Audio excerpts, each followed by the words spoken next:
जी नमस्कार। मैं अशोक प्रियदर्शी एक बार पुनः प्रयोग धाम के धरती से आप सभी को नाग नूर नमस्कार करते हुए आप सबके सामने बसंत ऋतु के पावन महीने में 2024 1 मार्च को आपके सामने प्रस्तुत हुआ हूँ। एक नई उमंग, नई अंदाज और नए तेवर के साथ में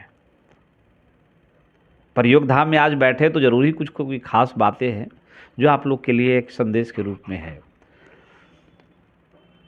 आज लिख से हटकर कुछ कहने का मन हुआ कि आज कुछ हटकर बोला जाए। बिल्कुल वातावरण है, मौसम के साथ बदलता हुआ भारत की तस्वीर हर क्षेत्र में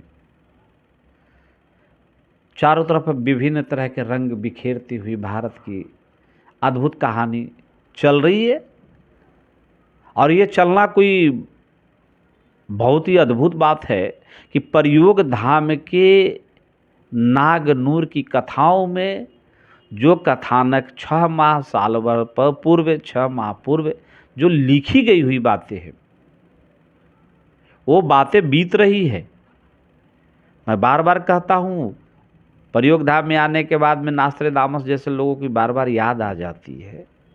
जी हाँ, हम कहना चाह रहे हैं गज़लकार सागर आनंद, जिन्होंने गज़ल लेखनी में बिहार की धरती से बेमिसाल और अद्भुत कलम चला चुके हैं और वो अब लेखन के क्षेत्र में जो कार्य किया है, तो मैं अपील करना चाहता हूँ भारत के फिल्मी जगत के तमाम सितारों को, तमाम निर्देशकों को, तमाम प्रोड्यूसरों को कि नागनूर की कथाओं को देखा जा सकता है, एक बार सुना जा सकता है, पढ़ा जा सकता है। बड़ा ही अद्भुत और बड़ा बेमिसाल सागर के खजाने की तरह यहाँ रखी पड़ी है। हमने एक छोटा सा संदेश देने का प्रयास किया है। आज आप इस वीडियो के माध्यम से जो देख रहे हैं, मैं याद करता हूँ बिहार के धरती से उन महान विभूतियों को जो जीते जिंदगी इतिहास हैं, जीते जिंदगी बहुत बेमिसाल हैं। जी हाँ, मैं बात कर रहा हूँ सैबालदा का। बहुत सारे लोग ये नाम सुनकर के आज के आधुनिक युग के लोग नहीं समझ पाएंगे, लेकिन उनकी फिल्म जो है इस तरीके से उन्होंने दिया है, हिप हिप हुर्रे एक फिल्म का नाम आया था। एक फिल्म का नाम था दामुल और मृत्युदंड।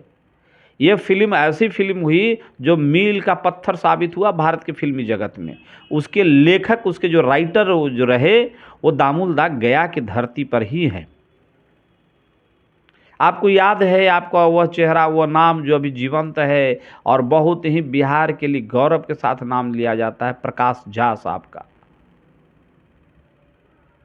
प्रकाश झा के साथ साथ हम नाम लेते हैं आपके, एक हमने कुछ लिखा है नामों को, जैसे खास करके पंकज त्रिपाठी और मनोज बाजपेयी।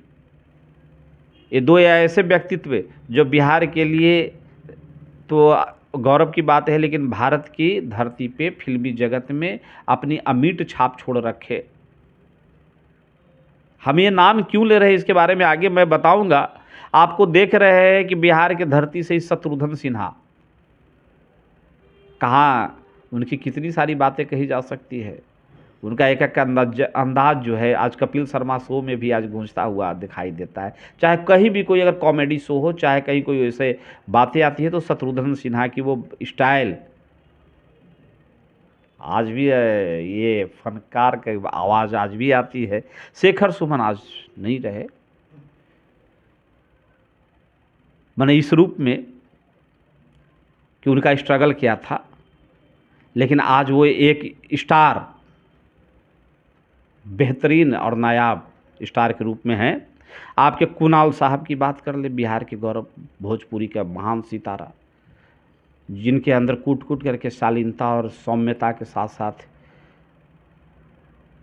पवित्रता भरी पड़ी थी, फुहरपन नहीं था। आज हम देख रहे हैं, एक नाम हम लेना भूल गए, आपके चाहे भरत शर्मा जी हों, मनोज तिवारी जी हों, एक इतिहास गुजरा नरगिस का नाम, उनकी खूबसूरती, उनकी अदाकारी की बात कौन नहीं जानता, वो भी गया से उनकी ताल्लुकात थी। तो भाई एक लाइन से ये नाम आता है, एक बहुत बड़े राइटर हुए फणीश्वर नाथ रेणु जी, जिन्होंने लिखा तीसरी कसम, लिखा वो मैला आंचल, वो जो फिल्मांकन हुई उसके बारे में भी कहना नहीं है। तो हम ये कहना चाह रहे थे कुल मिलाकर के कि चाहे फणीश्वर नाथ रेणु जी हो, प्रकाश झा जी हो, सहवाल दास जी हो, नरगिस हो, मनोज बाजपेयी जी हो, पंकज त्रिपाठी जी हो, ये सब जितने सारे जो लोग हुए ये बिहार के धरती से, उसी अंदाज में आज के डेट में प्रयोग धाम के एक लेखक सागर आनंद साहब, जिन्होंने नागनूर नाग कथा जो लिखा है उसमें पूरे ब्रह्मांड की सृष्टि की सारी बातें रखी गई है, और जिस पर फिल्म बनाया जाए तो मैं अपील करने के लिए आज फिल्मी जगत के लोगों से मैंने अपील करने के लिए आज आप लोग के सामने मैं आया हूँ। खास करके बॉलीवुड के जितने जो महान हमारे निर्देशक हैं, जो प्रोड्यूसर हैं, वो इनकी कथानक के मैं संदेश भेज रहा हूँ, आम तरीके से नहीं, खास तरीके से सभी लोगों के जो जरिया है भेजने का। और मैं अपील करने के साथ साथ कहना चाहूँगा कि इनकी कथानक को एक बार देखें, पढ़े, लोग सुने। और हम समझते हैं कि उस पर अगर फिल्म बने तो जितनी सारी अभी फिल्मों की हमने नाम लिया है तो सुपर हिट तो होंगे ही, विश्व के लिए पथ प्रदर्शक फिल्म के रूप में माने जाएंगे।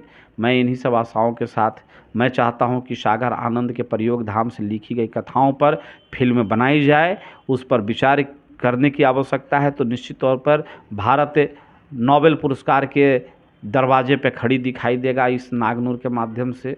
जितने सारे स्टार हैं, जितने सारे जो फिल्मी जगत में नाम होंगे, वो सारे नाम जो है वो कहीं ना कहीं मतलब चमकता हुआ सितारा के रूप में दिखाई देंगे। इन्हीं सब बातों के साथ मैं आप लोगों से विदा लेता हूँ, यह कहते हुए कि नागनूर को देखें, अपनाएं प्रयोग धाम से। जय हिंद, नमस्कार।